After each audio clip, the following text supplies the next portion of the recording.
The first thing Kai ever knew was the smell of rain on hot stone and the low, rhythmic breathing of something enormous sleeping beside him. He did not know his name was Kai for a long time. He had no word for himself at all. He had a sound, a particular vibration the creature made when it nudged him awake before dawn, a rumble that started in its chest and traveled through the ground and up through the soles of his feet. And he thought of that as his name, not a human sound, something older.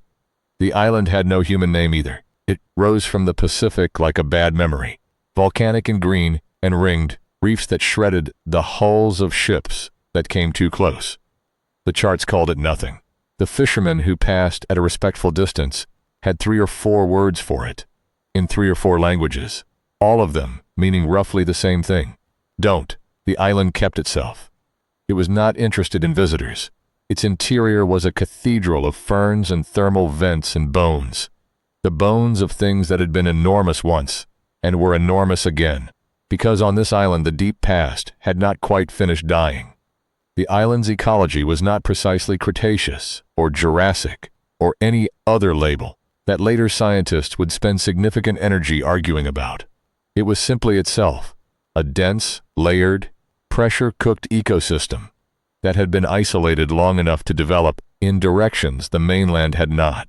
The brontosauruses, and there were perhaps 40 of them, in various life stages, ranging from the deep interior adults, moved like slow tectonic plates, to the smaller juveniles who haunted the peripheral zones, were not exactly the creatures in the reconstruction drawings Kai would eventually see. They were more textured, more variable, with color-changing capability in their neck skin that served purposes he had spent years cataloging. Communication, almost certainly. Thermoregulation, possibly. Something else in the brief seconds before a mail-charged arrival that looked like pure intent made visible.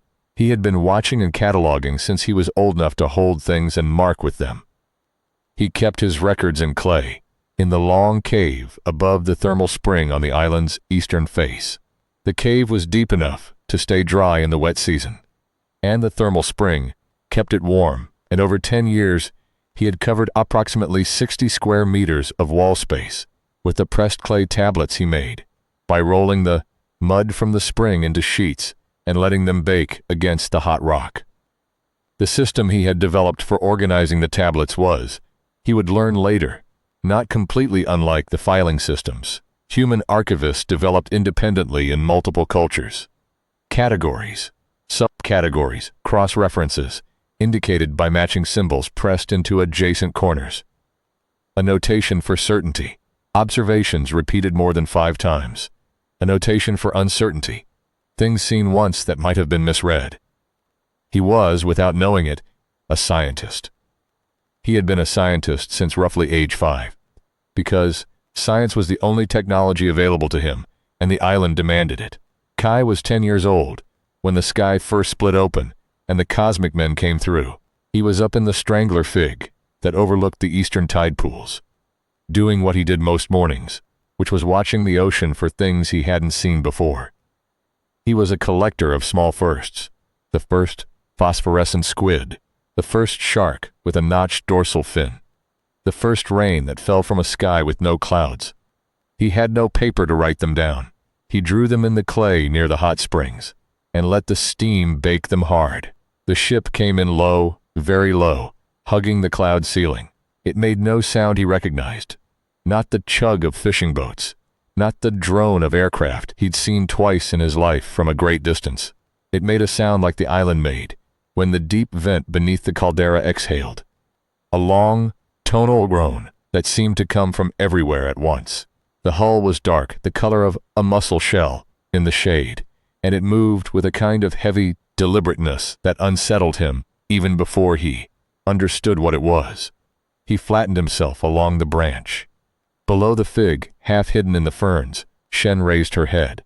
Shen was what Kai had named the creature, though she had not chosen the name and probably had no interest in it. She was a brontosaurus, not one of the island's ancient adults, which moved through the deep jungle like slow weather systems and ignored him utterly, but a juvenile.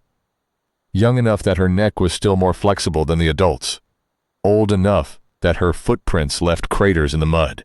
She was the color of old moss on the shadow's side, and new growth on the sunward side, and her eyes, when she turned them on him, were the deep amber of sunlight through seawater. She had found him when he was 4 or 5. Or he had found her. The distinction had blurred. What mattered was that she stayed, and he stayed, and they had developed between them a language of touches and pressures and specific silences that communicated what words might have, if either of them had had words. She was looking at the ship. Her tail was rigid. That meant something.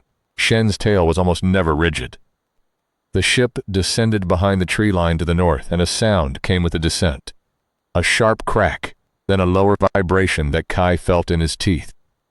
Then silence. He dropped from the fig and landed in the soft ground beside Shen, and put his hand flat against her neck, just below the jaw, where the skin was thinner, and he could feel her pulse. Fast. Too fast, he said in a low voice, the short clipped sound that meant stay. And he began to move north through the ferns. He came to the ridge above the northern beach in time to see them. There were 6 of them on the sand. They were roughly the size and shape of large men, but the proportions were wrong in ways that took him a moment to resolve. The heads too angular, the joints too numerous, the movement pattern suggesting a skeleton, organized around a different set of priorities than balance or reach. Their skin, or what he could see of it, was the same dark mussel shell color as the ship. They carried things in their upper limbs that he could not name, but recognized instinctively, in the way any living thing recognizes weapons, by the way their owners moved around them, the slight adjustment in posture that said, "This is an extension of my will. This is a tool for changing the world they were scanning." He could see that. The heads moving in slow arcs, instruments extended, logging, and measuring, and recording. They moved with focused indifference of something that has already decided. It owns what it is looking at.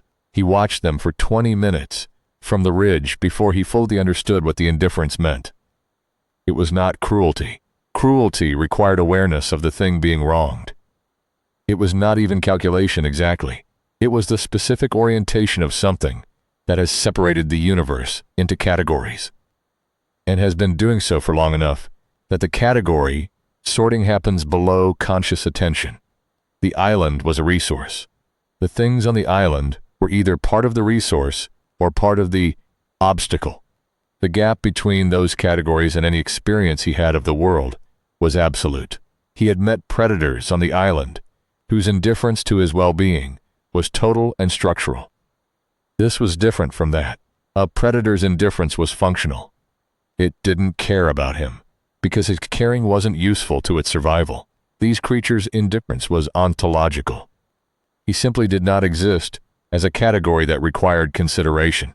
One of them raised a device toward the ridge where Kai crouched. He dropped flat. He had learned on the island that the instant you believed a predator hadn't seen you was the instant you became wrong. He stayed flat and still, and breathed through his mouth, so the exhalation wouldn't fog in the morning air. And he counted. At 87, he lifted his head a fraction. They were moving inland. He ran. He ran the way the island had taught him, without a straight line, cutting between thermal patches, where the heat shimmer would confuse. Anything tracking his heat signature, using root systems as bridges over wet ground that held prints, keeping the wind at his back. He was back at the fig tree in 6 minutes. Shen was still there. She hadn't stayed. She never stayed. But she had circled back, and she pressed her nose against his chest when he arrived, which was the gesture that meant she had been worried, or something approximating worried. And he leaned into her for a moment and breathed. Then he pressed his hand against her side, 2 short taps and a long one, which meant move. And they moved together deeper into the island. That night, from the high ledge above the caldera, he watched the northern beach glow. They had set up lights. Not fire. He knew fire, had made it, respected it. These were cold lights, blue, white, and steady, and they illuminated a perimeter around the ship with the flat, clinical brightness of something that had no interest in warmth. He could see them moving inside the perimeter, small and purposeful, and he could see the instruments they extended into the ground. And he understood in his gut, though not in his mind, that they were looking for something. The island had uranium. He did not know the word uranium. He knew that the rocks near the eastern vent glowed faintly on moonless nights, that the water that seeped from certain fissures had a particular weight and taste that made the stomach uneasy if you drank it, that the adults of Shen's kind avoided those areas with a studied care that spoke of very old knowledge. He had learned to avoid them too. He did not know what the aliens had detected or what they intended. He only knew they were looking, and that anything that looked at the island the way they were looking at it was looking at it as a resource. And everything on the island that was a resource to something had a way of not lasting very long after that thing arrived. He lay on the ledge with his chin on his arms and watched the blue lights and thought, in whatever way a feral 10-year-old thinks, about what came next. He came down from the ledge before first light and spent the morning watching them work. He was good at watching. The island required watching. Every morning something new, every new thing potentially a lesson in staying alive. He watched the way the alien instruments bit into the ground and extracted samples, the way the creatures communicated. Not with sound, or not primarily, but with subtle shifts of posture and brief bursts of something, in the range just past what he could hear, but not quite past what he could feel. He watched them move, cataloged their angles of attention, noted which directions they turned first when startled by a falling branch, which stimuli made them freeze versus which made them reach for the weapon things. He watched them find the first Apatosaurus track. He watched their reaction. They stopped, all 6 of them. The head that had been scanning upslope came down to the track. Instruments extended. More of the infrasonic communication, rapid fire now. Then, this was the part that sealed something in Kai's chest like a door closing. They aimed the weapon things toward the jungle and held them there. And one of them began to move in the direction the tracks led, and the others fanned out to flank. They were not afraid. That was what the door closing feeling was about. He had watched predators on this island his entire life. Every predator on the island, facing a 2-ton Brontosaurus track, showed some form of recalibration, a pause, a reassessment, something that acknowledged that it was not necessarily at the top of the relevant hierarchy. These creatures showed nothing. The weapons changed the math. They had come prepared for the island's biggest things. He needed to warn Shen. He also needed, for the first time in his life, to warn something he didn't have a language for. He spent the next 3 days in parallel surveillance. The aliens in the north, Shen, and the broader Brontosaurus population in the central and eastern zones. He mapped the survey grid. The aliens were building with the same careful observation he'd used for everything else, pressing the pattern into fresh clay tablets, comparing each day's coverage to the last. By the end of day 3, he had a working model of their search pattern, their speed of coverage, and a rough estimate of when they would reach the eastern vent with its reactive deposits. He had approximately 12 days. He used them. He had never moved fast on the island. Fast attracted attention. Fast disrupted the environment's signal.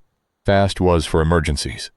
He moved fast now, with the controlled urgency of someone who has correctly identified what the emergency is.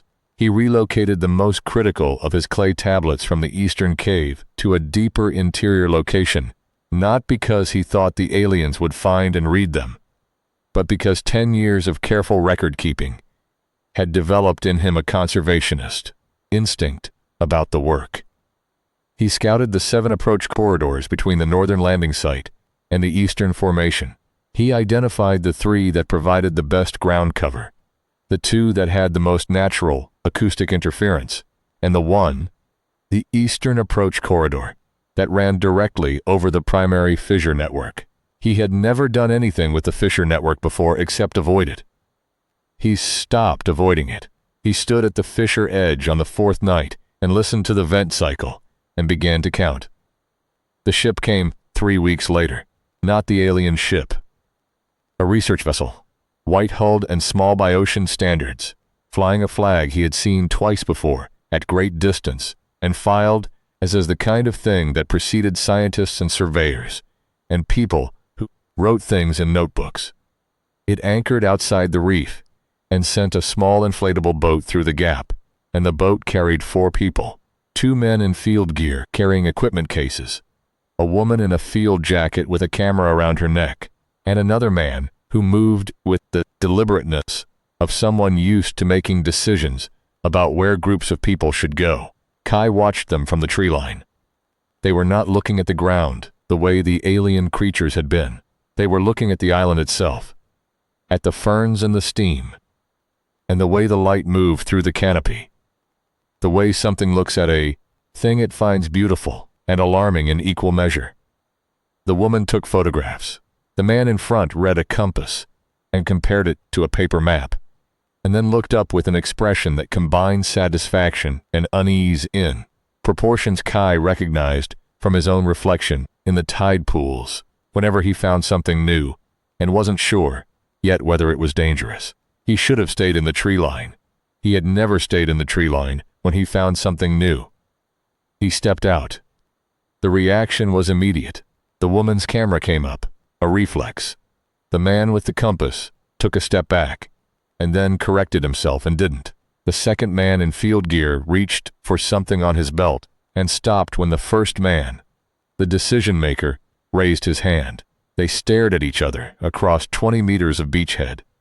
Kai was wearing what he always wore, which was a rough harness he'd constructed from plant fiber, and the cured hide of a monitor lizard, and he was carrying a short length of hardwood that served him as both a walking tool and a projectile, depending on circumstances.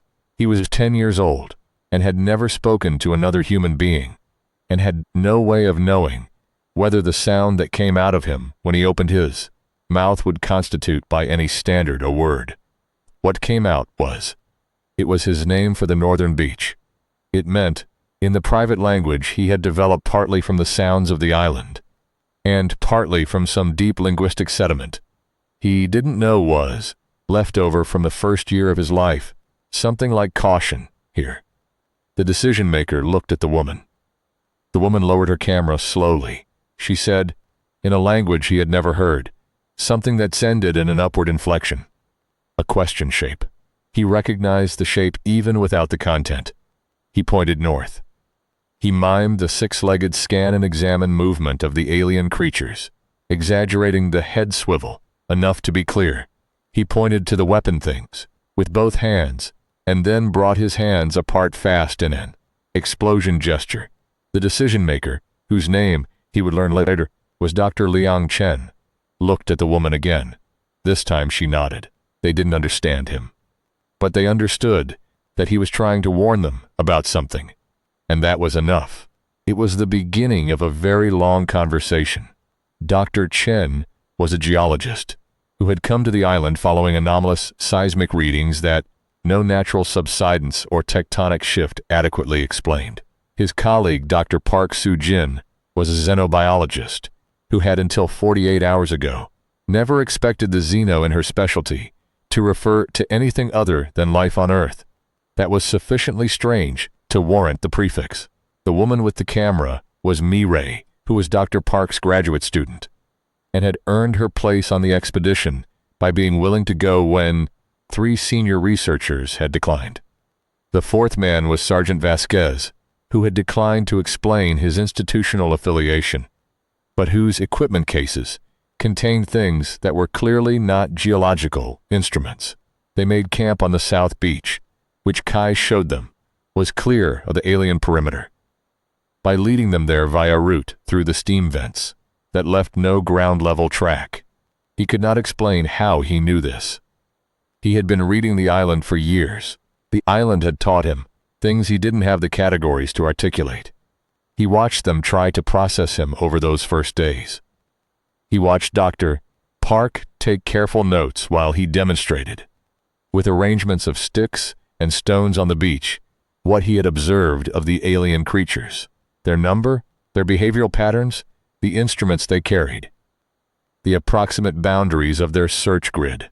He watched her cross-reference against something on a satellite phone that she eventually gave up on because the signal was being disrupted by the alien equipment, he assumed, though he couldn't have named the mechanism.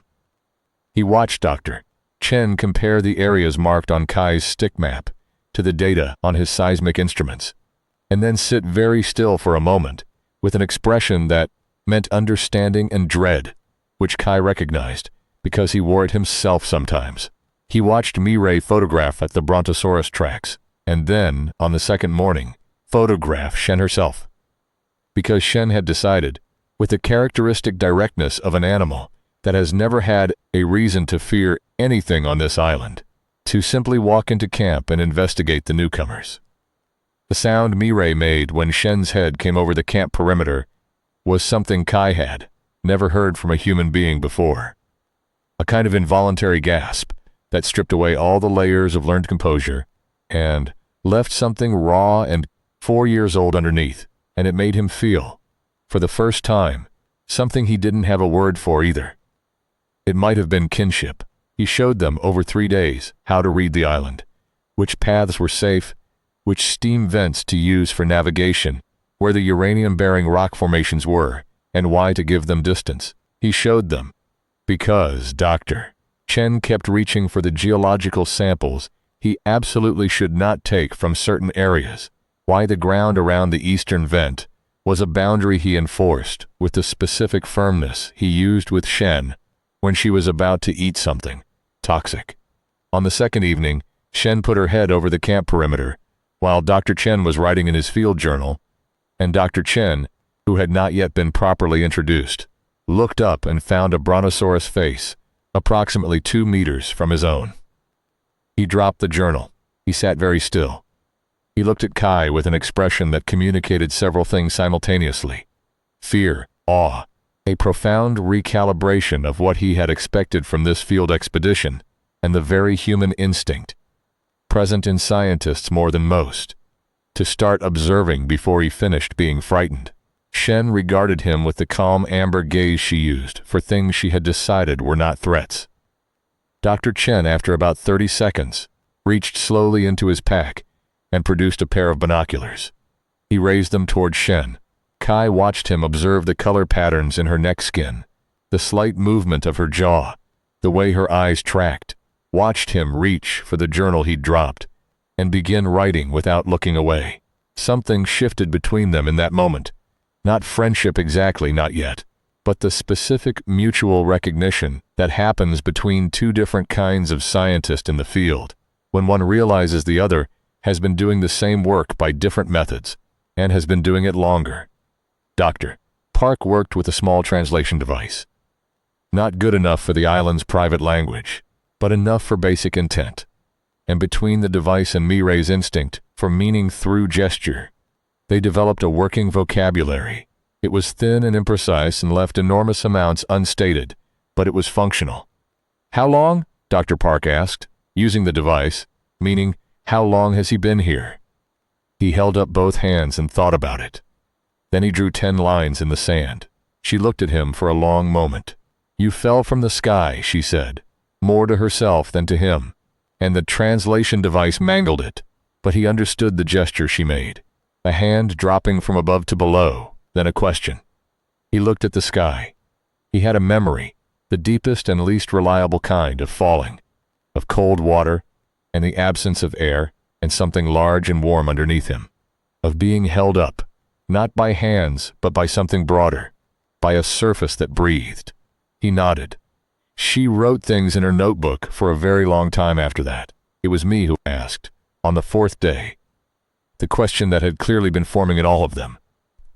Since he stepped out of the tree line on the beach, "Are you afraid?" The translation device gave him the word in 3 forms. He turned them over. The island had given him experience of fear in the practical sense. The biochemical cascade that preceded a sprint, the cold clarity that preceded a drop from a height. He had cataloged the sensation the way he cataloged everything else, filed it under the heading useful, and the subheading, pay attention to this. He said, "Afraid of them?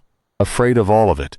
Mireille said, and made a gesture that encompassed the island, the sky, the direction of the northern beach. He thought about this for a long moment.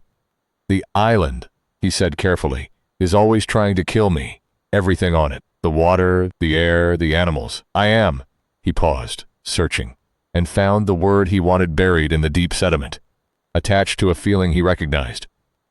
I am accustomed to the possibility of death. I am not accustomed to, another pause. Longer.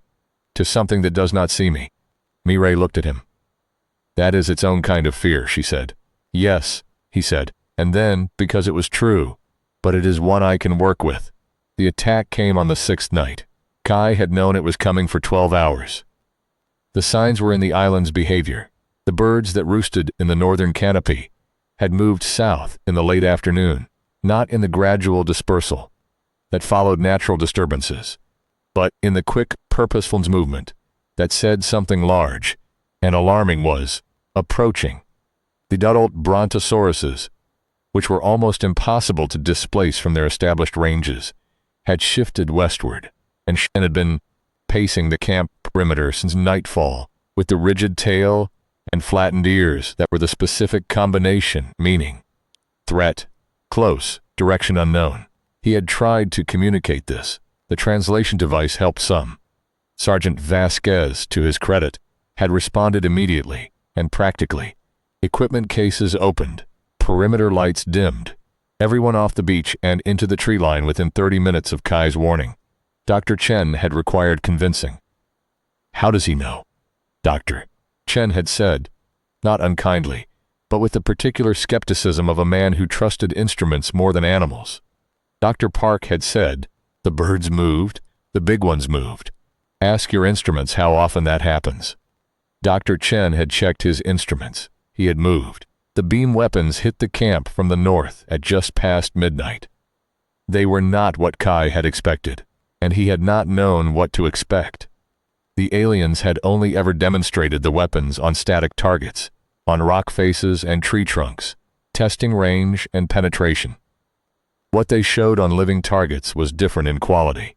Not a clean destruction, but a violent energetic disruption that left the affected material in a state of structural incoherence. 2 of the equipment cases that Vasquez had not been able to carry were hit and became fragments. Vasquez's equipment case contents, it turned out, were substantial. He fired from cover with a calm that suggested he had done this before, and his shots, human projectile weapons, chemical propellant. The good old Neolithic strategy of accelerating a mass toward a target faster than the target could react. Connected. Twice. The alien creatures were not invulnerable to kinetic projectiles. This was important information, but there were 6 of them, and they had the thermal advantage in the darkness. And Vasquez was one man, and the scientists were not combat personnel, and in the chaos of the first minutes, Kai lost track of Dr. Park and Mireille, and couldn't hear Dr. Chen anywhere in the dark. He moved the only way he knew how to move.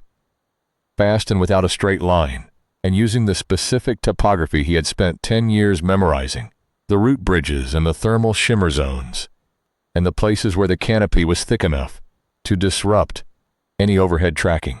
He moved and he whistled, a particular frequency, low and long and slightly modulated, and 30 seconds later, he felt the ground shake. Shen came in from the west. She came in the way a juvenile brontosaurus comes in when she is frightened and angry simultaneously, which is, with less caution than an adult, would bring but considerably more force than the situation required in an abstract sense. Her tail swept through the camp perimeter and the northern approach in a single movement that cleared a radius of approximately 15 meters of everything standing. The 2 alien creatures in the direct approach path went airborne. They landed in the ferns 20 meters away and did not immediately get up. The 4 remaining creatures turned, weapons-oriented. Kai was already moving toward the eastern steam field. He had never planned what happened next. He had thought about it. Lying on the caldera ledge in the dark, watching the blue lights, running probabilities, but thinking about something and planning it are different things. Planning requires a belief that you know the outcome. He didn't know the outcome. He had a hypothesis about the uranium-bearing rock, about the energetic readings the aliens kept recording from it, about what an alien weapon might do if discharged at close range against a highly reactive geological formation. He had a hypothesis, and he had no other options, and he had Shen behind him, luring the four-armed creatures toward the eastern approach, and he had 10 years of knowing exactly where his feet were in the dark. He found the fissure by feel, by the particular warmth of the air above it, and the way the ground transmitted the subsonic hum of the deep vent through the balls of his feet. He stopped at the edge of the fissure. He turned around. The 4 alien creatures were 20 meters away, weapons trained on the Brontosaurus, and one of them was pointing a secondary instrument at the ground, and Kai did not need a translation device to understand what the instrument was finding. He picked up a rock. It was a dense, heavy rock, the kind the eastern approach was full of, glowing faintly with the inner light of the uranium-bearing formation. It was warm in his hands. The glow intensified slightly at the touch. Body heat differential, he guessed later. Though he didn't have the physics, he held it up so they could see it clearly. The alien with the instrument went still. Kai looked at the creature. He did not feel brave. He felt cold and clear in a way he only ever felt when the island had pushed him to the absolute end of what he knew, and he had to invent the next part. He felt, under the cold clarity, a very human awareness that he might be about to do something catastrophically wrong, and a very island-trained acceptance that the cost of doing nothing was also catastrophic, and that between these two catastrophes, the only navigable path was the one that moved. He dropped the rock into the fissure. The reaction was not an explosion in the conventional sense. It was an energetic release, a column of pressurized gas and superheated steam and something electromagnetic that his body felt as a wave of vibration from the teeth to the knees. And it hit the eastern approach with a horizontal force that was indiscriminate and comprehensive and had no interest in the ancient alien invader and feral child standing 8 meters from the fissure edge. He was moving before the rock hit bottom. He was already running, already past the thermal shimmer, already into the deep canopy. The wave caught him at the legs and knocked him sideways into a root system, and he went down hard and lay there for what might have been 30 seconds or 10 minutes while the islands expressed itself. When it stopped, the eastern approach was quiet. He lay in the root system and breathed. From somewhere to the south, muffled by fern and distance, he heard Vasquez shouting, not in pain, in the specific staccato cadence of a man directing people, which was a voice for a situation that was not yet over, but was no longer immediately terminal. He got up. His left arm was not functioning correctly. He held it against his chest and moved. 4 of the 6 alien creatures were dead. Vasquez accounted for a 5th definitively in the hour after the eastern vent discharged. The 6th retreated to the ship, and the ship lifted before dawn, with a different urgency than it had arrived with. A vertical rise that cracked 3 large trees on the northern beach with its underbody wash, and then a hard banking arc south-southeast at a speed that left a visible atmospheric disturbance. They watched it go from the caldera ledge. Kai, Dr. Park, Mi-Ray, Dr. Chen, and Vasquez, all of them carrying injuries of varying severity, none of them talking. Shen stood below the ledge with her head above the caldera rim, and Mi-Ray had one hand resting on the side of Shen's jaw, without seeming to notice. She'd done it. And the gesture was so plainly borrowed from the vocabulary Kai had developed with Shen over years that he stared at it for a moment, in something close to wonder. "It will come back," Vasquez said to no one in particular. "Yes," said Dr. Chen, "with more." Almost certainly. There was a silence that lasted long enough to have content. "How long do we have?" Dr. Park asked. Vasquez didn't answer because Vasquez didn't know. And he was the kind of man who didn't speculate in front of audiences. He looked at Kai instead. Kai looked at the arc of disturbed sky where the ship had gone. He held up both hands, fingers spread. Then he closed one hand and opened 3 fingers on the other. 13 days, Mi-Ray said. He thought about it. Added 2 more fingers. 15. He might have been wrong. He had nothing to base the estimate on, except the reading he'd done of their behavioral patterns. The methodical survey, the careful extraction of samples, the documentation before engagement, which suggested a species that did not act without data and would return to base, report, and wait for orders before mounting a follow-on operation. Whether 15 days was right was less important than the concept it conveyed, which was, not infinite time, but not none. Dr. Chen looked at his equipment. Half destroyed, the rest salt-corroded and impact damaged.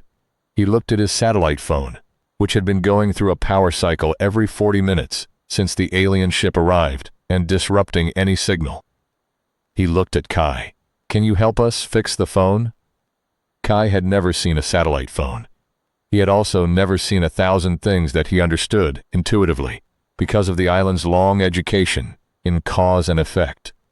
He took the phone. He looked at it for a while. He found the frequency blocker. He didn't know it was a frequency blocker, but he knew it was the thing that was wrong. The way he knew when a piece of fruit was rotten by the specific weight of it in the hand. And he gestured to Vasquez for the toolkit. It took 40 minutes. The phone connected on the first try. Dr. Chen stared at the signal bars, then at Kai, then back at the signal bars. He made the call. Kai spent the next 14 days learning to speak, not fluently. There wasn't time for fluency. And the language the researchers used was not optimized for someone whose formative years had been spent primarily in conversation with a brontosaurus. But he found in the deep sediment of himself that the language was there. It had been there all along. It had been waiting with the patience of a geological formation, laid down in the first year of his life, and then buried, and what the researchers' voices did was not teach it to him but excavate it. By day 3, he had about 50 words. By day 7, he had something like grammar. Incomplete, undecorated, frequently non-standard, in ways that made Mireille write things in her notebook, with an expression of intense concentration, but functional. Dr. Park was the one who sat with him for hours each evening, patiently building the vocabulary from the ground up, starting with the nouns he already had in his private language and finding their human equivalents: rock, water, steam, bird, sky, fear, danger, safe. She had a quality of attention during these sessions that was different from her. Research attention. Softer, more careful. The specific gentleness of someone who understands that what they are doing matters to the person across from them in a way that is not purely academic. He taught her things too.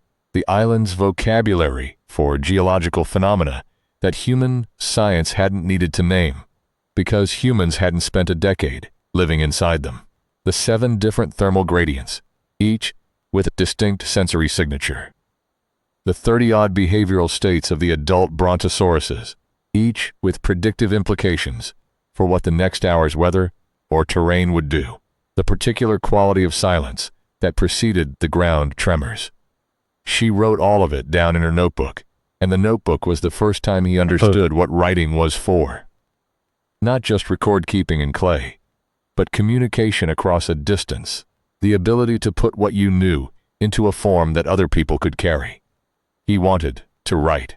He asked her to show him, using the translation device and his hands, the basic gesture of the request. She looked at him for a moment. Then she gave him her pen and turned to a clean page. It took him 30 minutes to copy the characters she wrote for his name. He went very slowly. The pen was an impossible instrument after years of clay and stick, demanding a precision of pressure and angle that his hands hadn't developed for. But when he finished, he looked at the marks on the page and recognized the specific feeling of having added something to the record of the world that hadn't been there before. He kept writing. The first full sentence he said, to Dr. Park, on the morning of day 8, was, "They're not done looking." She put down her coffee cup. "What do you mean?" "The instruments. They were mapping." He had to search for mapping. It surfaced slowly, came attached to a sense memory of something large and flat with lines on it. A chart, a place for recording where things were. They found it, but they didn't get to take it. They will want to take it. The uranium deposits. They'll come back bigger. Bigger meaning more ships. Bigger meaning. He paused, and then touched the ground with one hand and the sky with the other, and she understood. Bigger in scale. Not a survey team. An extraction operation. She relayed this to Dr. Chen, who had been on and off the satellite phone for most of the past week, and Dr. Chen's expression went through a sequence that ended somewhere Kai had not seen on him before. Not the skepticism, not the unease, but something bleaker. The expression of a man who has confirmed something he had been hoping to have been wrong about. The government is sending a team, Dr. Chen said. Scientist? Dr. Park asked. Among others. Vasquez, sharpening something by the fire, did not look up. Good, he said. Kai thought about the alien creature's weapons, the way they had moved in the attack, the methodical coverage of angles and directions that spoke of practiced tactics. He thought about Vasquez's human projectile weapons and the fact that they had worked, twice, at close range, against targets that had not expected kinetic projectiles. He thought about Shen, what Shen's presence in the attack had done to the aliens' targeting calculus. The movement, the mass, the unpredictability of a very large creature with very good terrain knowledge, moving very fast in darkness. He thought about the uranium-bearing fissure and the 6-to-1 energetic amplification that had resulted from a single rock. He had an idea. The idea was incomplete and required resources he didn't have, and depended on variables he couldn't fully model. But it had a shape. He could see the shape of it in the same way. He saw the shape of the island from the caldera ledge. Not every detail, but the structure, the bones of it, he started the next morning to draw. The drawing took 4 days. He used the clay tablets, the ones he'd relocated to the interior cave. And he worked from memory and from his 10 years of the island's topographic detail. And the result was not art, it was argument, visual reasoning. A step-by-step diagram of cause and consequence laid out in the spatial logic of someone who had never been taught formal cartography, but understood space as a three-dimensional fact, to be navigated rather than a flat abstraction, to be projected. Dr. Chen was the one who found him working on the 5th day. He stood in the cave entrance for a long time, looking at the tablets arranged along the wall, and then he sat down and looked at each one in sequence slowly. He had his field journal open in his lap, and he was writing, but he was writing about what he saw, not about his own agenda. Eventually he said, without looking up from the journal, "You calculated the fissure network." Kai looked at him. "The underground connections. You don't know the exact geology, but you've been measuring the surface heat signatures and the water seep patterns for years, and you've worked backward to the subsurface structure." He pointed to the easternmost tablet, where a series of lines showed the fissure branches. "This is approximately correct. I've been modeling it from my seismic data. You're within about 8%. Kai looked at the tablet. He looked at Dr. Chen. 8% is where? He asked, the words careful and new. Off, wrong, but not by much. Dr. Chen paused. Not by enough to matter. For what I think you're planning. He waited. Kai showed him the plan. All of it, the approach corridors, the thermal zones, the fissure network, as he'd mapped it, the specific section of the eastern approach, where the angle of the land and the direction of the fissure discharge intersected most favorably. He showed it the way he had shown Dr. Park the island's vocabulary. Patiently, one piece at a time, watching for the moment when understanding arrived. Dr. Chen did not interrupt. He was a good listener when the input was empirical. When Kai finished, Dr. Chen was quiet for a long time. "You need more people," he said finally. "Yes, you need Vasquez's people, the ones coming. Yes, you need." Dr. Chen paused and looked at the fissure map and looked at Kai. "You need them to trust you enough to put themselves inside the part of the plan where your timing has to be right." "Yes." "And your timing, Doctor," Chen said carefully, without condescension, "is based on your read of a geothermal vent system that you've been observing since you were 5 years old." "Yes." A silence. "I believe your timing," Dr. Chen said. "I want to make sure you know that, before the others come. I believe it." Kai looked at him. He had not expected this. Not the belief itself. He had believed in his own data, but the specific form in which it was offered one scientist to another, without qualification, across every conceivable gulf of background and experience and vocabulary. "Thank you," he said. 2 words he'd learned on day 2, and used carefully because they were heavier than they sounded. Dr. Chen nodded. He stood up and brushed clay dust from his knees, and looked at cave walls one more time. "We should make copies," he said. In case. They spent the rest of the afternoon making copies. The government team arrived on day 11, in a vessel considerably larger than Dr. Chen's research boat. It came through the reef gap with practiced aggression, and the people it deposited on the South Beach were not researchers. There were 12 of them, led by a woman named Colonel Vance, who had the quality of specific competence. Not general brilliance, not the wide aperture intelligence of Dr. Park, but the narrow, intensely focused intelligence of someone who has spent a career getting better at one very specific set of problems and is now very good at it.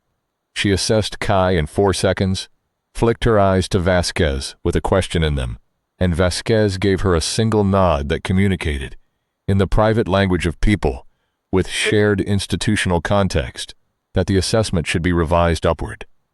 She sat down with him that afternoon with a translator, a proper one, a person, a young man who spoke Mandarin and English, and apparently some amount of the island's private language, because he had been briefed in advance and knew the word for north and the word for caution and the word for the explosive potential of the eastern vent. Kai showed her the drawings. She looked at them for a long time. They were clay tablets. He had been working on them by the hot spring, and they were not art, not maps in the conventional sense, but something in between. A visual argument. The alien ship's landing pattern, the survey grid as he had reconstructed it from the instrument placements, the uranium deposit locations, annotated with the relative intensity of their glow and the estimated depth of the primary formation, the fissure network connecting the deposits. He had inferred this from the patterns of subsurface warming he'd been reading for years. And above this, in a separate tablet, the attack. 6 creatures, 4 approach vectors, the thermal zones, the gap in their coverage that Shen's charge had exploited. Colonel Vance put down the first tablet and picked up the second. Then she put them side by side. She looked at Kai. He mapped their tactical blind spots, she said. Not to him, not to the translator, to Vasquez. Yes, said Vasquez. Using terrain features he already knew. Using terrain features he has been living inside for 10 years. Another silence. Vance had a quality of silence that was different from the others. It wasn't the silence of someone processing, it was the silence of someone deciding, and the decision had a direction and a speed. What does he need, she asked. Kai, who had understood more of this exchange than either of them realized, said carefully, in the syllables he had assembled over 11 days. Time and Shen. Vance looked at the brontosaurus, who was standing at the camp perimeter, eating ferns with the unhurried thoroughness of an animal with no predators and no interest in human organizational structures. The dinosaur, Vance said. She's not a weapon, Kai said, and then paused, because the word weapon was one he'd only learned 4 days ago and wasn't certain he was using correctly. She is a partner. Mireille, from across the camp, made a sound that might have been the beginning of a word, and then stopped herself. Explain the plan, Vance said. He explained the plan. It took most of the afternoon, and the translation was imperfect, and twice Dr. Park stepped in to reframe something Kai couldn't articulate, and twice Dr. Chen's stepped in to explain the geology, and Vasquez explained the weapons consideration, and Mireille drew the movement diagram when Kai's description of Shen's attack angle wasn't landing, clearly. By the end of the afternoon, the plan existed in a form that other people could understand and act on. Vance looked at it. She said, the problem is the timing. Yes, said Kai. You need the creatures inside the eastern approach before the vent discharges. The vent discharge timing is not predictable. The vent discharge timing is predictable, Kai said. To me. Another of her decision silences. How confident are you?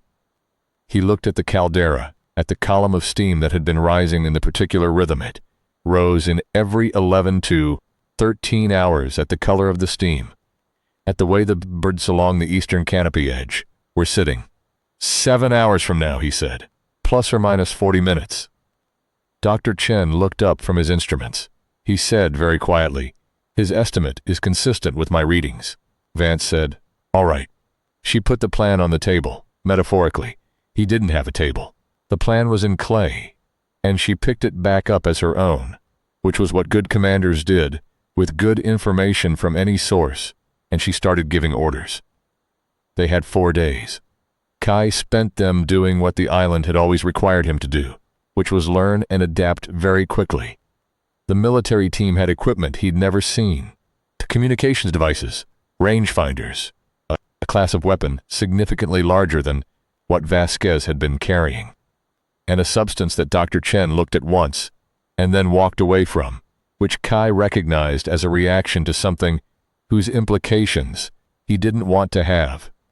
While he could still be talked out of them, he learned what he could by watching, which was still his primary instrument for understanding the world. He learned the hand signals the team used, the 3-count system for coordinated timing, the way they moved through terrain, with the weapon extensions raised, and the heads in the specific high-low alternation that said they were reading the environment for threats. He absorbed the grammar of it the way he'd absorbed the island's grammar. Not by being taught, but by watching patterns until the patterns resolved into rules. He also learned what they couldn't do. They couldn't move through the island the way he could. They were good. Better than he had expected. Better than their equipment suggested, with the quiet competence of people who had trained for difficult terrain. But the island was his, and the difference showed in small ways. A misstep in the thermal zone, a hesitation at a particular sound, the slight extra effort of reading an environment that was, for all their preparation, fundamentally foreign. This was useful information.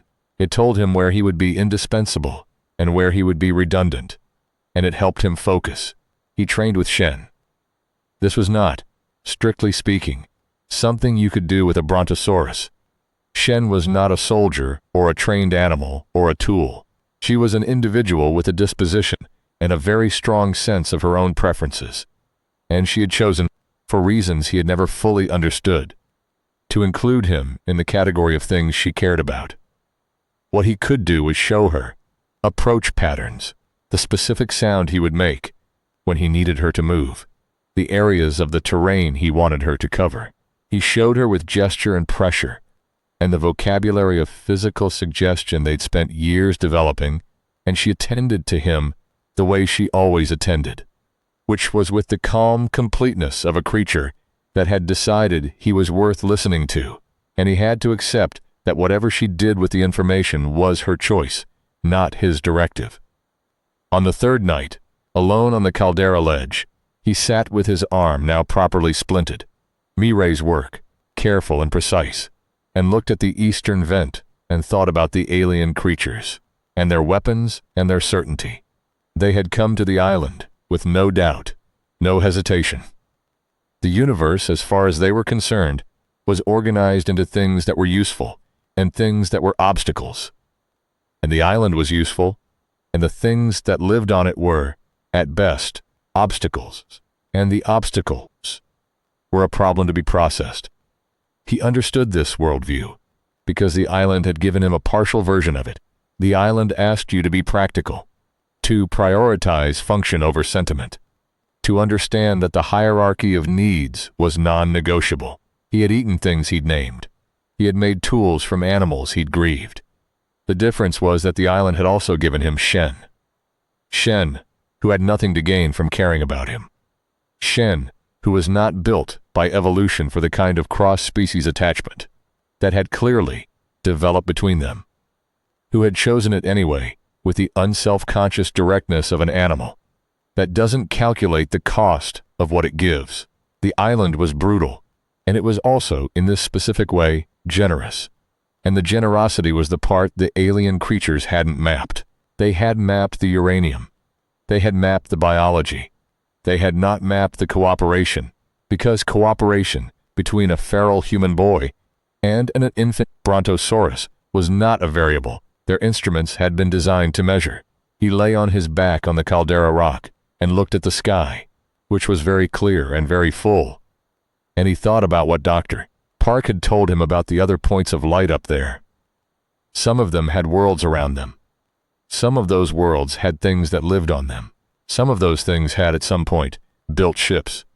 He thought about the alien creatures' certainty, the absolute, instrumental certainty with which they moved through a world they had already categorized.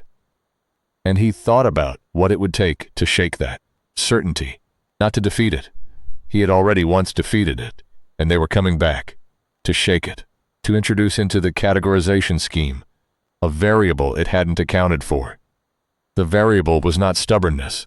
Every organism that survived long enough to build a ship had stubbornness. The variable was not intelligence. They clearly had intelligence in excess. The variable was the thing Mireille had done. When she sat down in the ferns without being asked, when she put her hand on Shen's jaw next to his, without calculating whether it was tactically useful. The variable was the thing Dr. Park had done when she gave him her pen and turned to a clean page. The variable was the thing Dr. Chen had done in the cave when he said, "I believe your timing." The variable was the specific human capacity for giving someone something they hadn't been expecting and might not have known how to ask for. He wasn't sure whether this was a tactical asset. He was fairly sure it was real. He sat on the caldera rock and let it be real, and then he went to sleep. The alien fleet arrived on the morning of day 16. Not one ship, 3. He saw them from the caldera at first light, coming in from the northeast in a delta formation. And his estimate had been wrong by a day, and for approximately 30 seconds. He allowed himself the specific human experience of discovering that the thing you prepared for has arrived, early, which combines elements of dread and grim vindication in proportions that vary by person and circumstance. Then he was moving. The communications device Vasquez had him 3 days ago was already in his hand. He clicked it twice, the signal for early arrival, and heard from somewhere below the caldera the specific sound of a military team transitioning from prepared to active. He descended the caldera at a run, taking the route he'd used since he was 6 years old, the one that cut 3 minutes off any other path, and that no one on the island except him would have been able to navigate in low light. He passed through the steam zone. He went through the thermal gap at a dead sprint and came down into the camp while the team was still assembling gear.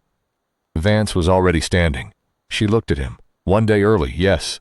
3 ships, yes. The plan still works? He thought about it for 1 second. That felt much longer. The plan had been built around one ship's landing pattern, extrapolated from the survey team's behavior. 3 ships changed the numbers. 3 ships meant more creatures, more weapons, more coverage of the approach angles. What it didn't change was the Fisher network and the vent timing and Shen. The plan still works, he said, but we need to split them. She nodded. Nod said she'd already been thinking about this. They spent 40 minutes revising. Kai drew in the clay with a stick while Vance watched. And Twythe said, "Hold on," and revised the revision, and once said with a finality that closed the discussion. The team listened.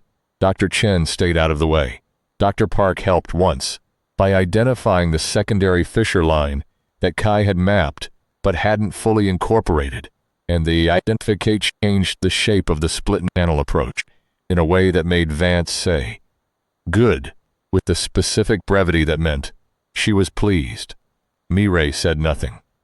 She was sitting outside the camp perimeter, with Shen's head resting on her knees, running her hand slowly along the dinosaur's jaw, and she had the expression of someone performing a specific act of comfort, with the full knowledge that it might be the last time.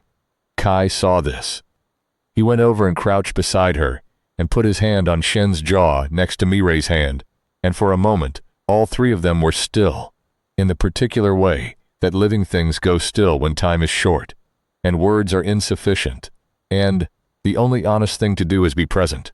Then Shen lifted her head and nudged him, hard. with the specific pressure that meant enough. Move. And he went. The 3 ships landed on the northern beach at approximately 0930 hours, and the first thing they did was different from the survey team. No instruments. No methodical scanning. The first creatures off the first ship were moving with a directional certainty that said they had already done the mapping on this island, and they were here for the extraction. And the things on the island that were not uranium were in the category of obstacles to be removed. There were 22 of them by Kai's count, spread across the 3 landing zones in a coverage pattern that was good. Militarily sound, terrain adapted, clearly planned by something with knowledge of the island's rough layout. He watched them from a height in the northern canopy, 4 meters up in a palm that had been his observation post since he was 7 years old, and he counted and measured and felt the weight of the numbers. He clicked the device 3 times, then twice, the signal for 20-plus hostiles in 3 clusters. Vasquez's voice came back, level and immediate. Understood. The plan's first move was Kai's alone.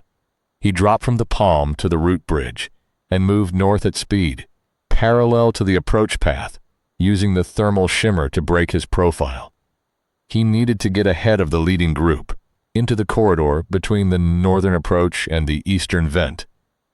And he needed to do it before they reached the tree-line edge, which gave him approximately 3 minutes. He made it in 2.5. He stopped at the tree-line edge and looked out at the northern beach and the 3 ships and the 22 alien creatures, moving with the flat, purposeful efficiency of a resource extraction operation, and he put 2 fingers in his mouth and made the sound, not the Tarzan yell of the story he didn't know he was being compared to.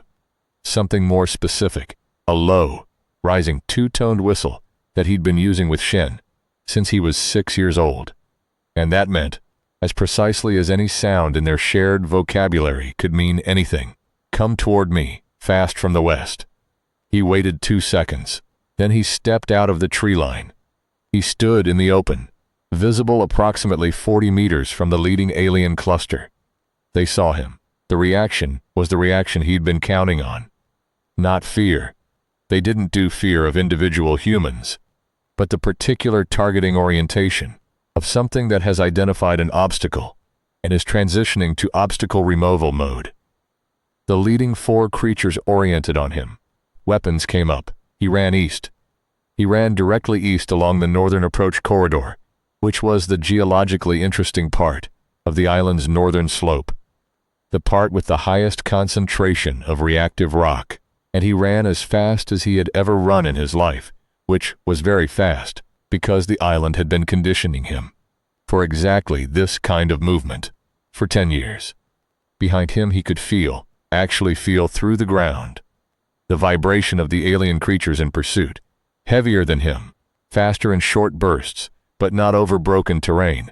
And also he could feel something else, from the west, the specific ground thrum of significant mass, moving rapidly.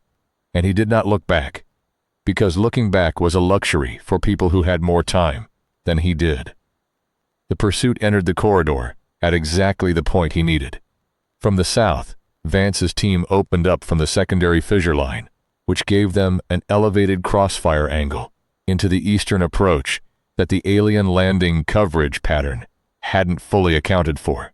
The sound was enormous in the island's enclosed acoustics, the crack and echo of human kinetic weapons, overlaid with the alien beam weapons tonal, groan. And it was immediately confusing for the 2 rear groups, who had been converging on the eastern approach, and now found themselves taking fire from an unexpected direction. The plan was working. The plan was working in the specific way that plans work.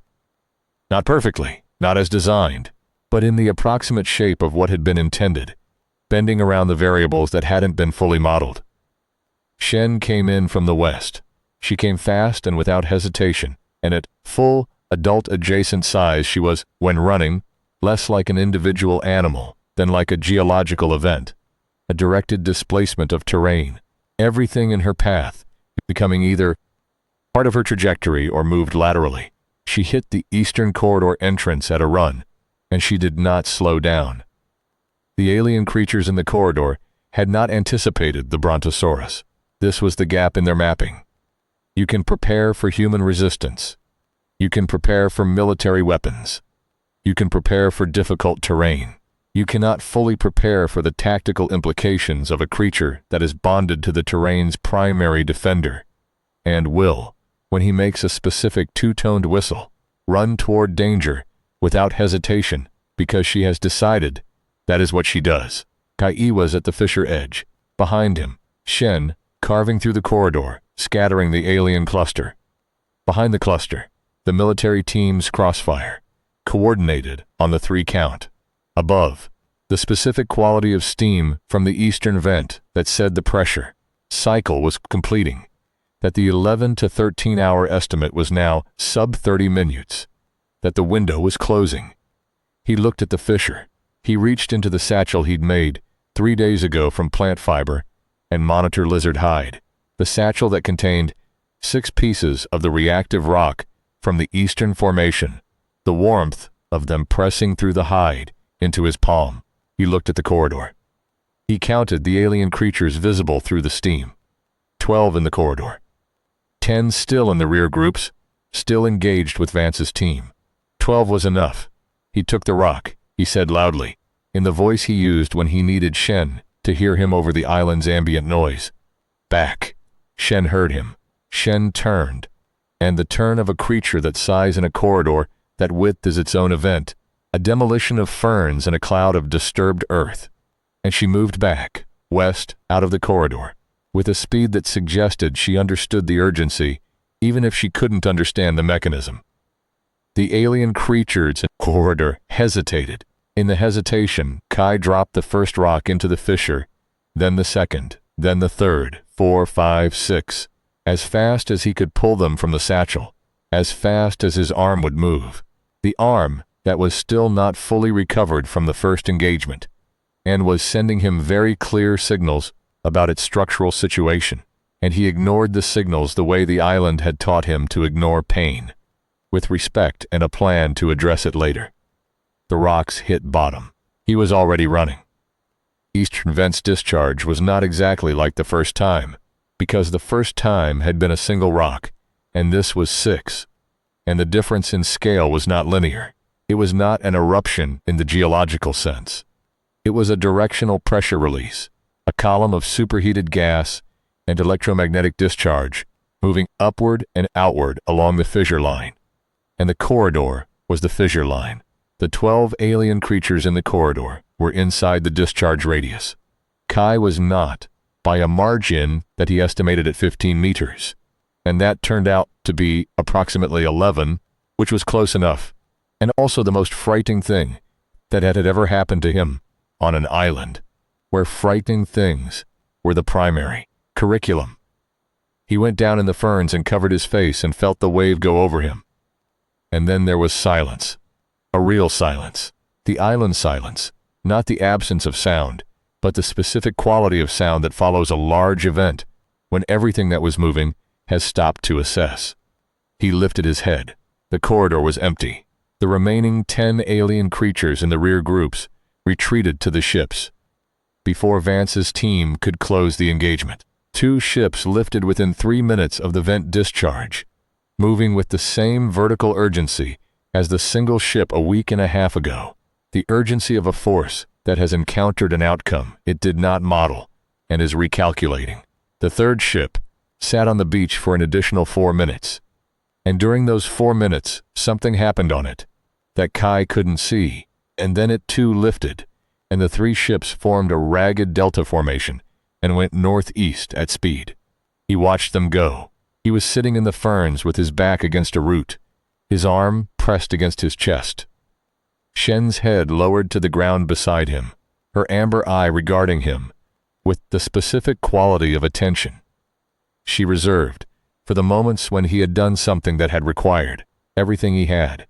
Mireille arrived first, running, and she stopped when she saw him, and made the sound she'd made when she first saw Shen in the camp, the 4-year-old sound, and she sat down in the ferns next to him without speaking. Then Vasquez, who assessed the situation with 2 seconds of visual scanning, identified that Kai was not immediately dying, and put his weapon on safe. Then Dr. Park, who said quietly, "They're gone?" "For now," Kai said, "but they'll come back." He looked at the northeast horizon, where the 3 ships had disappeared into the high cloud. He thought about the 6th creature in the first attack. He thought about the systematic, unhurried qualities of the Fae. He thought about what Dr. Park had told him over 11 days of excavating language from his geological deep about how the universe worked, that there were other worlds out there, that some of them had inhabitants, that among those inhabitants there were gradations of technology and intention, and that the gradient ran in directions that were not always promising. "Yes," he said, "but not today. Not today." Dr. Chen came through the ferns carrying his instruments and looking at his readings, and he stopped when he saw the group, and he looked at the readings and then at the group and said, "The eastern vent is sealed. The discharge collapsed the primary fissure. The deposit is inaccessible." A pause, probably permanently. No one spoke. "Without the deposit, there's no reason for them to come back here specifically," Dr. Chen added. "There are other deposits," Vasquez said. "Yes." Another silence, a different one. Kai looked at Shen. Shen looked at him. He put his hand against her jaw, in the place where the skin was thin enough to feel her pulse. And it was slower now, coming down from the combat rate, settling into the rhythm he knew best. Present, calm, alive. He thought about what the island had given him and what he was going to do with it now, because the island was changing. Because the researchers and the military team were here and would bring others. Because the satellite phone had connected, and the world it connected to was now connected back, and the isolation that had been the island's primary gift, the isolation that had given him 10 years of learning to read and survive and cooperate with things that were not human, was ending. He was 10 years old, and he had just helped repel an alien invasion with a brontosaurus, a handful of rocks, and the accumulated knowledge of a decade spent listening to the ground. There would be other invasions. He knew this not from pessimism, but from the specific pragmatism the island had given him. The pattern repeats until something changes the pattern permanently. And the alien creatures were not done with Earth, because they were not done with Earth's resources, and the island's deposit was one pocket in a vast geological system, and the system was still there. He would need to learn more. He would need to learn what the satellite phone connected to, what the government team's weapons could and couldn't do, what Mireille knew about Shen's biology, and what Dr. Park knew about the universe's inhabitants, and what Vasquez knew about the things that came in, ships. He would need to learn all of it with the same focus he'd given the island's curriculum, completely, practically, without illusion. Vance came through the ferns, last, moving with the same directional certainty she always moved with, and she looked at the group, and she looked at Kai, and she looked at Shen, and she said, with the brevity of a woman who had decided that compliments in combat are a form of time management, "Good." He acknowledged this with a nod. "What do you need?" she asked. It was the same question she'd asked before. He answered it the same way. With the economy the island had given him, state the actual need, no more. "A teacher," he said. She raised an eyebrow. "Many teachers," he amended. She looked at Dr. Park. Dr. Park was already writing in her notebook. "We can arrange that," Vance said. Shen, who had her head next to Kai's shoulder, and whose slow exhalation was warming the left side of his face, made a sound. Low, resonant, the chest vibration that Kai had known since before he'd known anything else. He did not know, exactly, what the sound meant. He had been translating Shen's sounds for 10 years, and the translation was always approximate, always partial, always honest about what it left out. He was pretty sure it meant something like, "Still here." He put his hand on her jaw. "Still here," he said.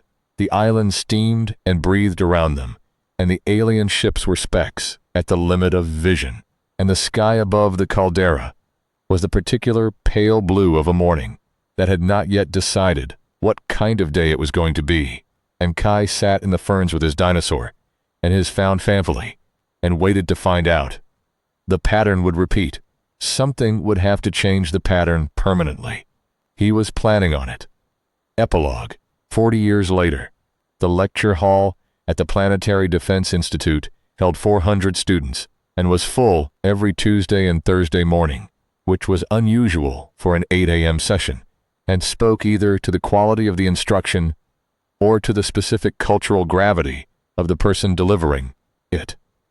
Dr. Kai Ibuki, the name reconstructed from records found in the wreckage of a flight that had gone down over the Pacific in 1975, the name confirmed by a DNA match with a surviving brother in Tokyo who had spent 30 years periodically reporting a missing twin to authorities, who had no jurisdiction over uncharted volcanic islands, stood at the front of the hall with his hands in his pockets and looked at 400 students who were going to spend their careers defending a planet. He was 50 years old. His left arm, the one he'd broken in the first engagement, had healed badly and healed again better thanks to Mai, who had turned out to have a talent for medicine that she'd subsequently pursued with the same intense focus she'd brought to everything else. He had 3 doctorates: comparative ecology, xenobiology, and something the university had created specifically for him, because no existing degree program covered the particular intersection of geological, geopolitics, and extraterrestrial behavioral analysis that he had spent 20 years developing. He had co-authored 47 papers with Dr. Park Sujin, who was now 70 and had retired from fieldwork, but still came to his lectures sometimes and sat in the back row and made notes in the same kind of notebook she'd used on the island, the same brand, bought in bulk, because she had found the ones that held up to field conditions, and seen no reason to change. He had testified before the United Nations Security Council 11 times. He had, 6 years ago, negotiated the Orcs Accords, the first formal communication with an extraterrestrial civilization, built on the framework that began when a 10-year-old boy had stepped out of a tree line and mimed an explosion gesture at 4 strangers on a beach. He was not famous in the way that presidents and athletes were famous. He was famous in the way that watershed figures, in a long, slow emergency, become famous.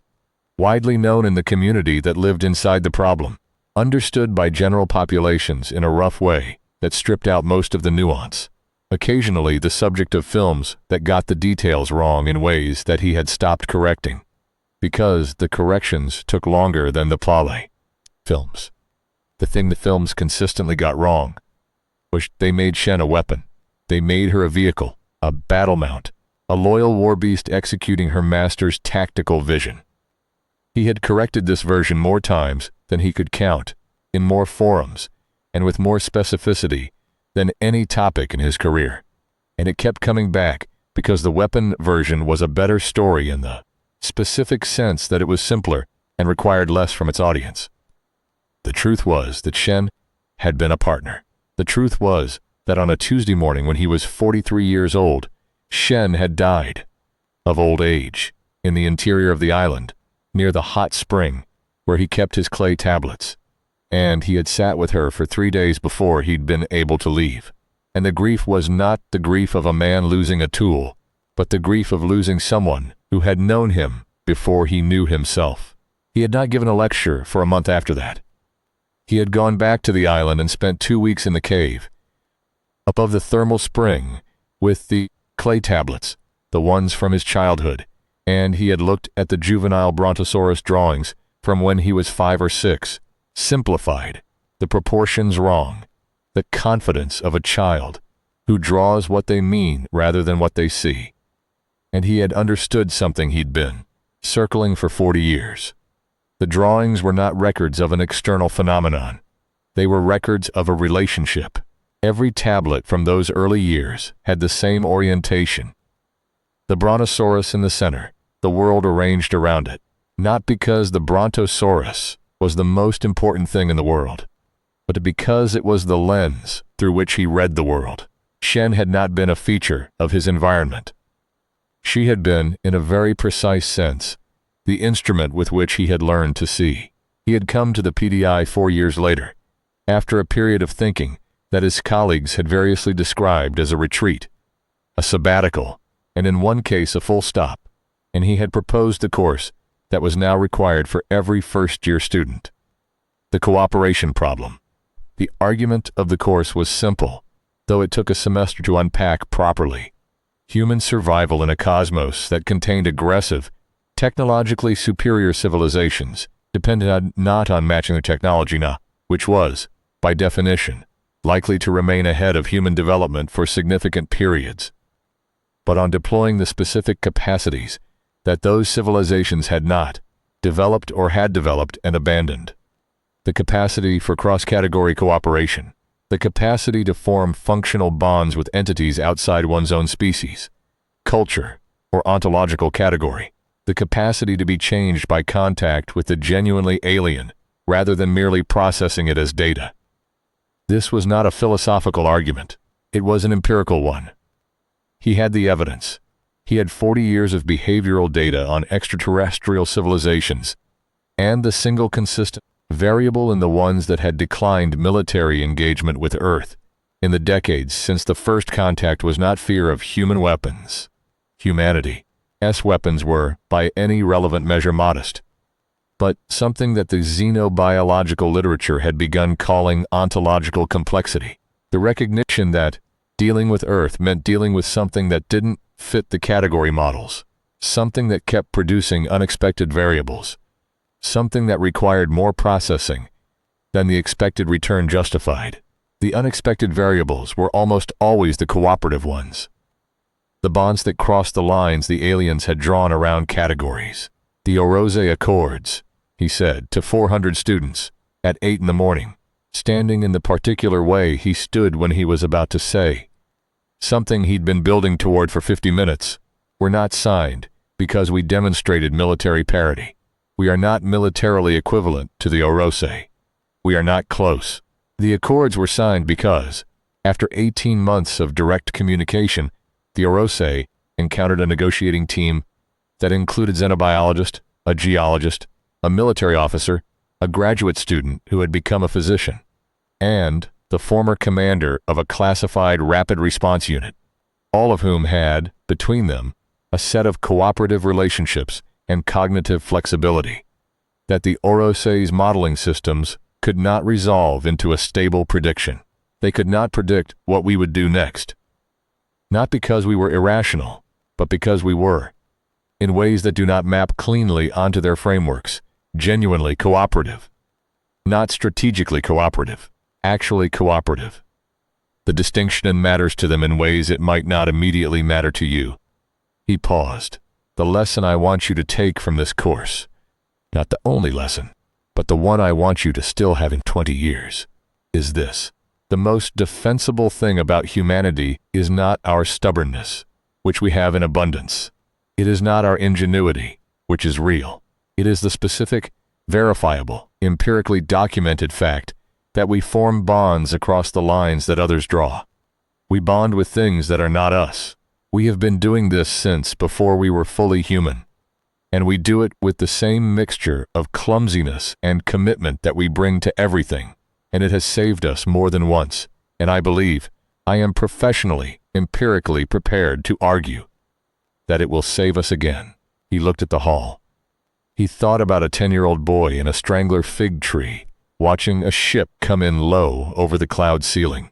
He thought about the particular warmth of a jaw under his hand, and the deep, resonant sound that had been his name before he had a name. He said, "The first thing I ever knew was the smell of rain on hot stone, and the sound of something enormous breathing beside me. I did not know it was love for a long time. The island did not have a word for it, but it taught me, better than anything I have learned since, that the things that keep you alive and the things you choose to stay alive for are, if you are very lucky, the same thing." He was quiet for a moment. "Questions," he said. The room was very full and very still, and then 400 hands went up.